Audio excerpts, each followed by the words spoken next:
Oui, bonjour, c'est Madame Dalal à l'appareil. J'ai une petite question à vous poser. Le jour où j'ai un petit accrochage avec ma voiture, je serai remboursée combien avec mon assurance auto? Oui, j'attends. N'attendez pas qu'il soit trop tard pour découvrir la base de votre indemnisation. AXA invente les barèmes sans surprise, grâce auxquels vous connaissez à l'avance et dès le départ la base de calcul sur laquelle vous serez indemnisé. AXA. Réinventons l'assurance et l'épargne.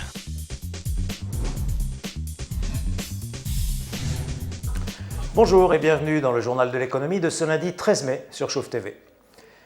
Le retrait du parti de l'Istiklal du gouvernement aura-t-il des répercussions sur la politique économique et sociale de l'équipe Ben-Kiran? Il est naturellement trop tôt pour le dire. On observera toutefois que l'actuel titulaire du portefeuille de l'économie et des finances n'est autre que Nizar Baraka, membre de l'Istiklal. Il n'est donc pas tout à fait neutre de savoir si Baraka, dont l'action est observée à la loupe par les partenaires et par les bailleurs de fonds internationaux, conservera ou non son poste. Il n'a échappé par ailleurs à personne que le secrétaire général de l'Istiklal, qui entend désormais se placer dans l'opposition, est également le patron du puissant syndicat UGTM, un syndicat qui n'a de cesse de dénoncer l'absence de dialogue social.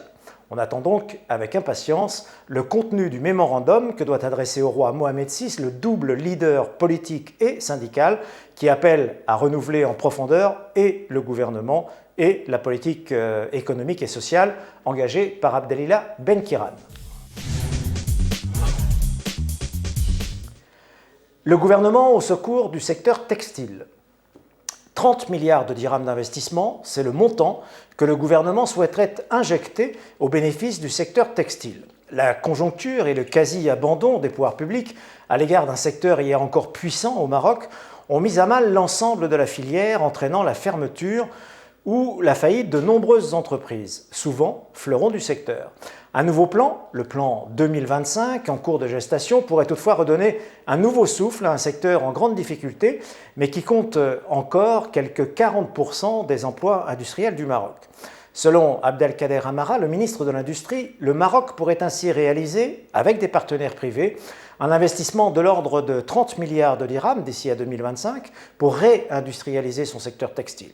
L'objectif étant naturellement d'améliorer l'attractivité et le positionnement sur un marché mondial du textile afin de générer 95 milliards de dirhams à l'exportation et créer quelques 250 000 nouveaux emplois. C'est là un véritable défi, alors que les grandes marques internationales ont aujourd'hui dévolu leur sourcing en Asie du Sud-Est en raison de coûts de production nettement inférieurs à ceux de la filière marocaine. Le moral des ménages marocains en berne. Conjoncture oblige, le moral des ménages s'est singulièrement détérioré en un an.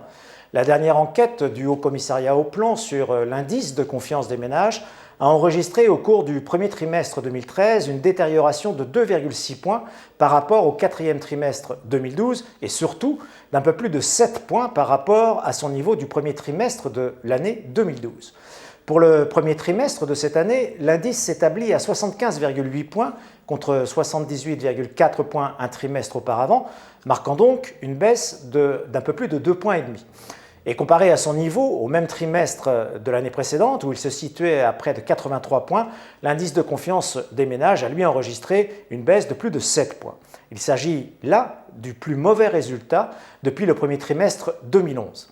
Ainsi, les ménages deviennent de plus en plus pessimistes concernant leur niveau de vie, avec une baisse de 16,3 points par rapport au premier trimestre 2013. S'agissant du chômage, l'opinion des ménages révèle encore plus de pessimisme. À fin mars, en effet, près de 7 ménages sur 10 anticipaient une hausse du nombre de chômeurs pour les 12 mois à venir.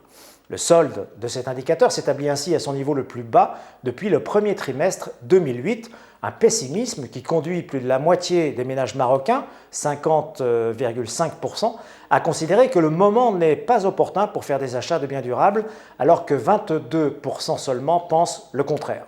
Enfin, toujours selon le Haut Commissariat au Plan, face à la détérioration de la situation économique et sociale, 36% des ménages ont recours à l'endettement pour subvenir à leurs besoins et seuls un peu plus de 6% des ménages déclarent pouvoir épargner une partie de leurs revenus.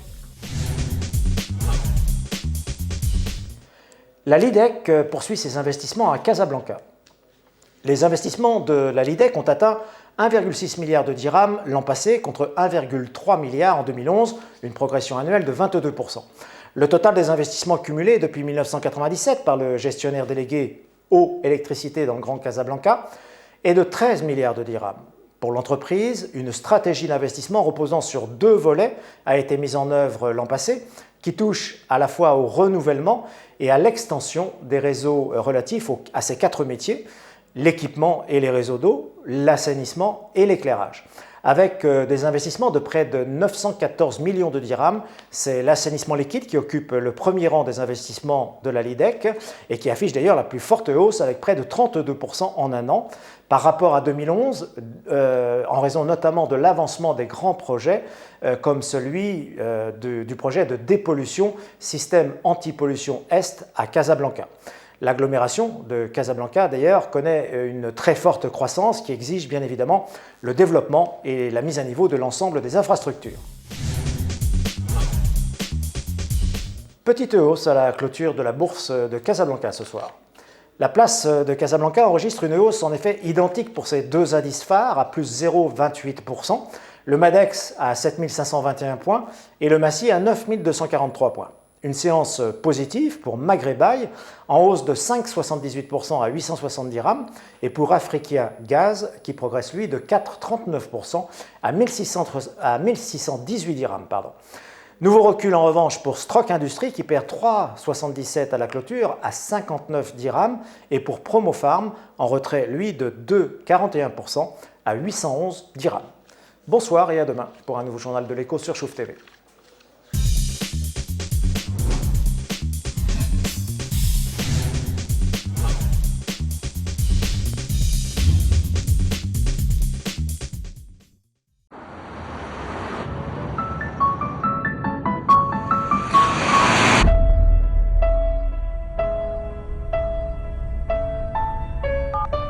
Oui, bonjour, c'est Madame Dalal à l'appareil. J'ai une petite question à vous poser.